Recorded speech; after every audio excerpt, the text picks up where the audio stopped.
Hello friends, welcome back to my channel Mousumi's Pathshala. Friends, আজকে আমি তোমাদেরকে বলবো যে এমন কতগুলো নিউমেরালস ওয়ার্ডস আছে, মানে সংখ্যাবাচক শব্দ আছে, সেগুলোকে আমরা কিভাবে ব্যবহার করব।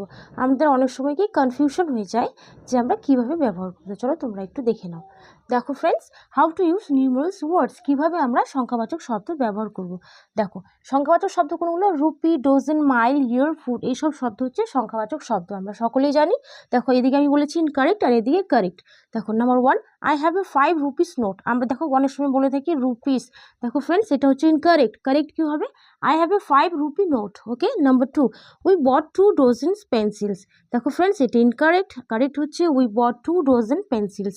Number 3, he ran in a 2 Miles race. দেখো কারেক্ট হচ্ছে he ran in a 2 mile race.